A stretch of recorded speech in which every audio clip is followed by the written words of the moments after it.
Voilà, on est ici donc en direct de la zone de secours Val de Sambre avec la balade moto qui vient de rentrer ici à l'instant. Et je suis avec Aurélie, l'organisatrice de cette balade. Bonjour. Bonjour. Alors expliquez-nous un petit peu, c'est quoi les Retnaï? Alors, ce sont des motards qui sont également membres du service de secours. Donc, on est pompiers, ambulanciers. Et donc, on allie la passion du service à la personne ainsi que de la moto.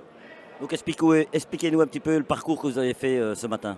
Alors, ce matin, on est parti de Braine-le-Comte parce qu'on a un chapitre donc Red Night sur Braine-le-Comte. Et donc, on est venu ici sur Sambreville où on a également un chapitre Red Night ici à Sambreville. Et on a profité pour faire notre arrêt ici pour manger et profiter des nouvelles installations et découvrir la toute nouvelle caserne qui s'offre à nous.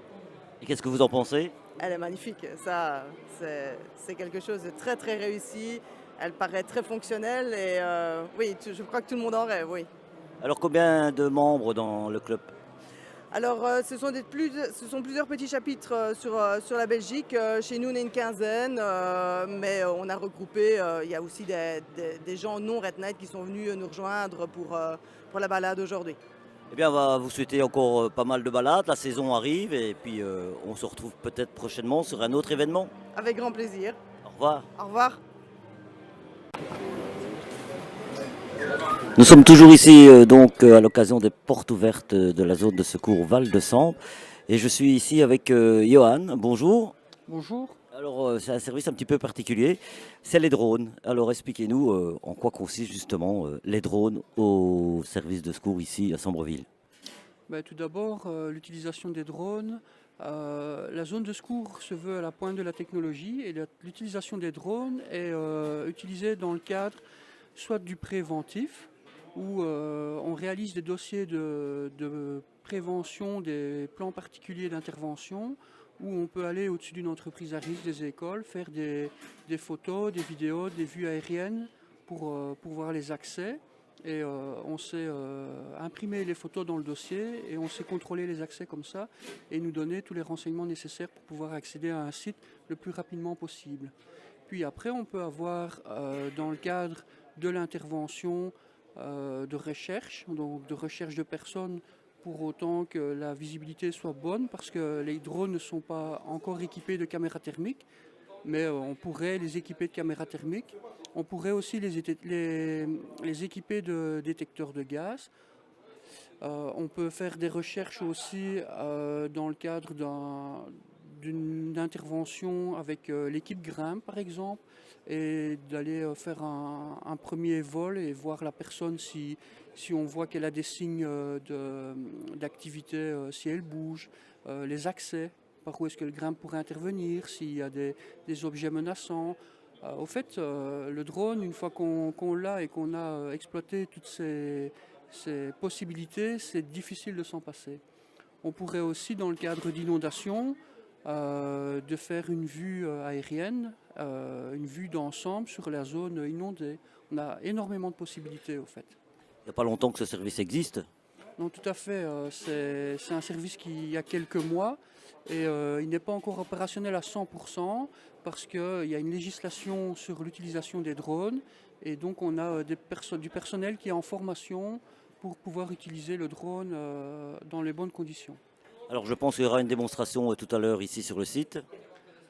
Exactement, on va faire des petits vols et on va filmer les interventions de nos collègues au sol et on va rediffuser en direct sur la page Facebook de la zone de secours l'intervention, enfin la démonstration et la diffuser aussi sur un écran géant qui est à la caserne. Et on fait ça aussi en démo, mais ça peut être utilisé dans le cadre réel, puisque l'idée aussi du drone, c'est de pouvoir aller visualiser une situation, une intervention, de pouvoir prendre cette image et de la diffuser en live au centre de crise, au DIRPCOPS, au centre de crise communal, provincial, au dispatching. Donc on permettre aux gens, aux décideurs, aux officiers, aux responsables politiques de pouvoir analyser la situation en étant à leur centre de crise. Un grand merci pour toutes ces infos et puis on vous souhaite un bon week-end ici aux portes ouvertes. Merci beaucoup, bon week-end à vous aussi.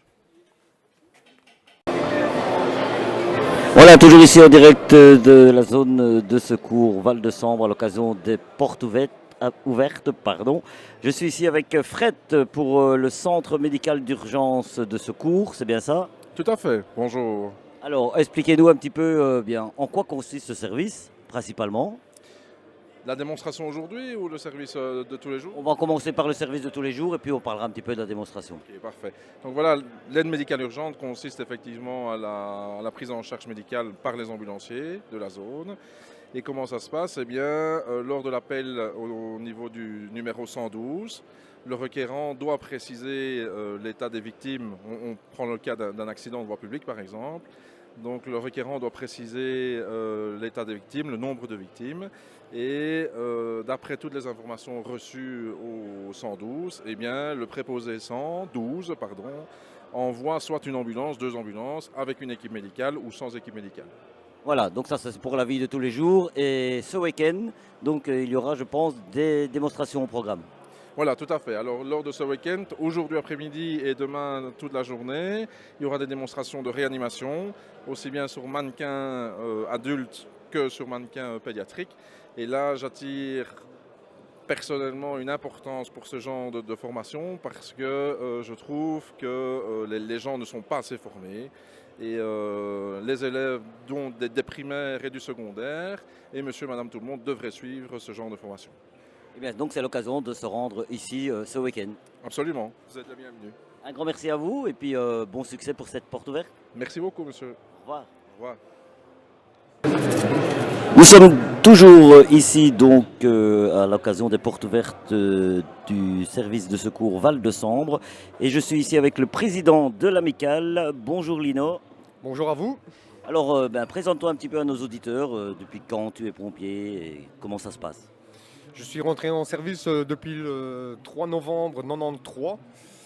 Je suis passé sous-officier. Depuis, je me suis investi au niveau de la caisse d'entraide, qui était au départ la caisse d'entraide et qui est devenue maintenant l'amicale des pompiers de zone de Val-de-Sambre. Et depuis, nous organisons des festivités afin de pouvoir subvenir aux besoins de tout un chacun. Pour organiser aussi la fête Saint-Nicolas, Noël, Sainte-Barbe. Et comme vous pouvez le voir, vu notre outil que nous avons maintenant, mettre ça à vue de toute la population, quoi. Alors, que peut-on retrouver aujourd'hui ainsi que demain ici sur place? Ici, pour aujourd'hui, nous avons plusieurs exposants qui sont là pour exposer différents casques de casques. Et puis, il y a également des jouets miniatures, j'ai vu. Des jouets miniatures, notamment la cellule chimique, plongeur, barbecue, château gonflable, différentes démonstrations au niveau d'exercices, feu de friteuse, feu de gaz, des incarcérations, feu de voiture. Et alors la démonstration de nos véhicules qui sont à la vue de tout un. Voilà, et je peux dire que ça vaut le détour. Et puis on n'oublie pas, bien sûr, il y a de quoi se restaurer et de quoi se désaltérer. Ouais, tout à fait, barbecue, hamburger, pain saucisse, brochette de bonbons, barbara, grimache, petit diplôme pour les enfants qui voudront participer à un petit exercice pompier. Bonne ambiance comme vous pouvez le voir et notamment un grand merci aux Red Knight qui sont passés nous dire bonjour. Et puis on rappelle les horaires? Tous les jours du week-end, le samedi à partir de 11h jusqu'à 18h, parce que ce soir nous avons une petite festivité après la porte ouverte, une petite soirée dansante. Et demain, ce sera la même chose, ouverture des bars, des loges à partir de 11h jusqu'à 18h, finish. Et pour ce soir, la soirée dansante est ouverte à tous? À tout public, oui. Voilà, on vous invite tous et toutes. Et puis merci et bon succès pour ce week-end. Un grand merci à vous.